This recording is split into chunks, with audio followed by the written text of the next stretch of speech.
りがとう。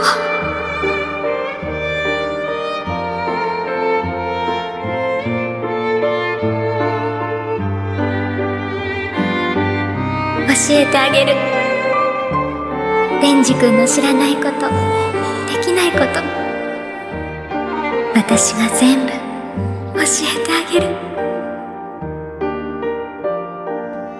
デンジ君、本当はね、私も学校行ったことなかったの。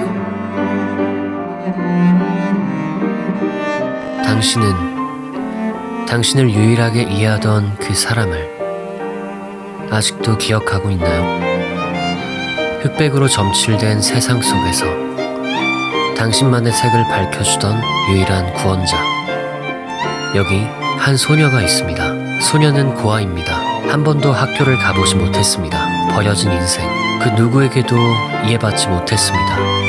그리고 여기 한 소년이 있습니다. 소녀는 고아입니다. 한 번도 학교를 가보지 못했습니다. 버려진 인생, 그 누구에게도 이해받지 못했습니다. 이용하는 인생, 그리고 이용당하는 인생. 하지만 소년과 소녀는 서로에게서 결코 이해받지 못할 것만 같았던 자신들의 어린 날들을, 그리고 어쩌면 찬란히 빛날 수도 있는 그 어떤 날들을 다시금 꿈꾸게 됩니다. 그리고 우리는 어째서인지 그들의 인생 속에서 진정으로 이해받고 싶었던 그 어떤 날의 나의 모습을 떠올리게 됩니다. 오늘의 명작 콘텐츠 체인소맨 레제 편입니다.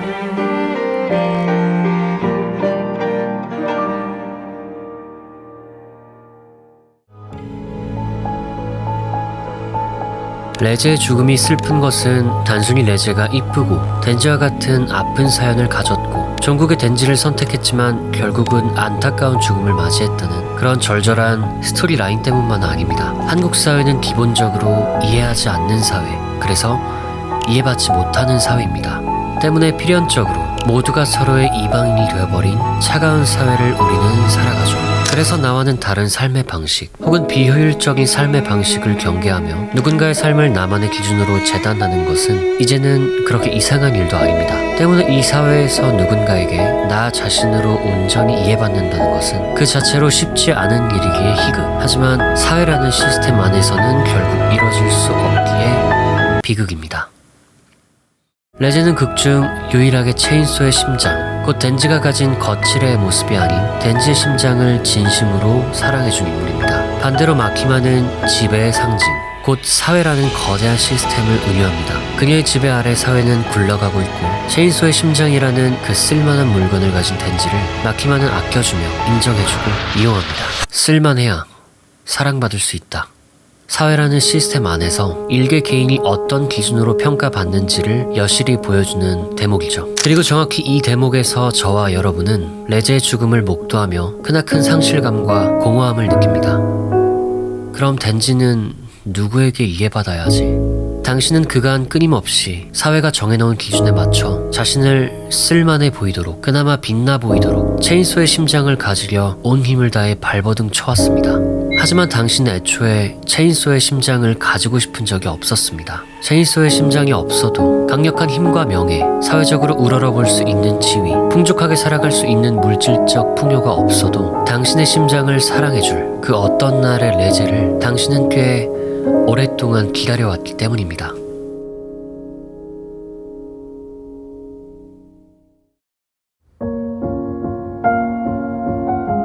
또한 이들의 선택이 더 아픈 이유는 덴지와 레제는 서로가 서로를 합리적으로 선택할 이유가 없었기 때문입니다. 덴지는 데블 헌터로서 이제 막 자리를 잡아가고 있었고 그토록 원하던 안정적인 인생을 마침내 살아갈 수 있었습니다. 하지만 마키마라는 하나의 거대한 사회를 등진다면 그것은 어찌 보면 현실적으로 그 자체로 바보 같고 미련한 짓이겠죠. 레제 또한 살인병기로 길러져 근본적으로 시골지를 갈망했던 이였습니다.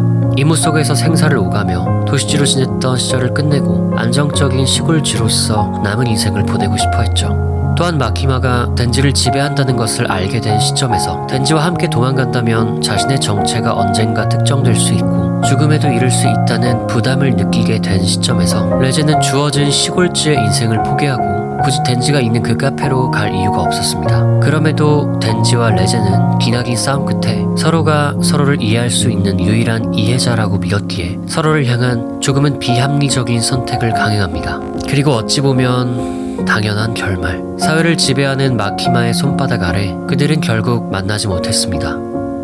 우리는 근본적으로 사회라는 시스템 안에서 지배당하며 살아갑니다. 그리고 그 지배라는 것은 단순히 체계와 인프라에 국한되지 않습니다. 사람을 평가하는 방식, 나아가 결혼을 선택하는 기준에도 적용되죠. 쉽게 말해 가장 사랑하는 사람이 아닌 괜찮고 쓸만한 사람을 만나야 한다라는 사회 전반, 그 기저에 깔린 근본적인 사상 때문에 사회의 틀 안에 살아감에 있어 나 자체를 온전히 이해해주는 일을, 가진 것이 없어도 나를 봐주는 일을 만난다는 것은 실로 기적 같은 일입니다.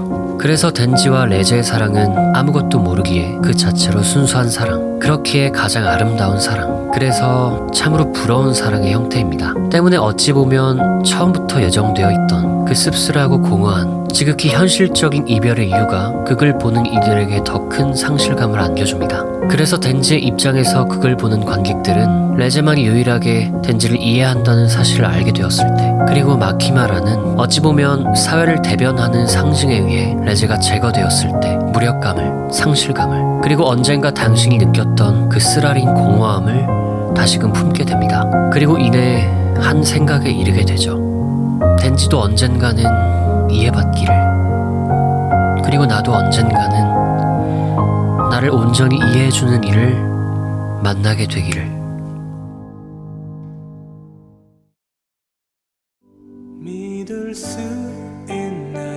사회라는 거대한 틀 안에서 누군가를 온전히 이해한다는 것은, 그리고 사랑한다는 것은 실로 불가능에 가깝습니다. 완벽한 타인으로서 각자의 인생을 살아온 두 인간이 서로를 이해하기 위해 자신의 기준을 내려놓는다는 선택 자체가 그 자체로 비합리적인 일일 테니까요. 하지만 여기 어린 왕자라는 위대한 소설 속 사랑을 설명하는 한 구절이 있습니다.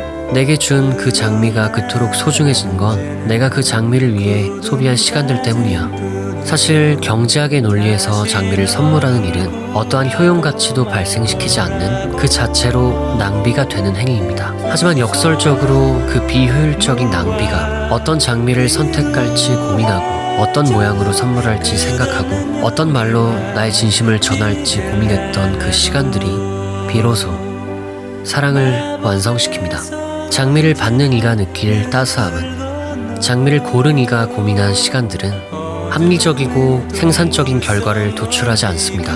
하지만 그럼에도 영원에 가까운 시간에 걸쳐 세상은 합리적인 형태로 변화했음에도 사랑은 아직 존재하고 있습니다.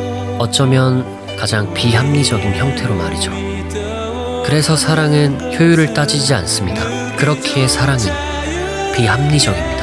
내 인생의 절반을 줄 테니 너의 인생의 절반을 달라고 하는 이에게 내 인생 전부를 줄게 라고 말하는 것입니다. 그리고 당신은 합리성을 따지는 세상 속 유일한 비합리성의 영역, 그 영원한 사랑의 도피처 속에서 어쩌면 마주할 수 있을지도 모릅니다. 사랑하는 이의 웃음에 대해, 인생을 살아가는 이유에 대해, 그리고 언젠가 당신이 놓치고 있던 인생의 아름다움에 대해 말입니다.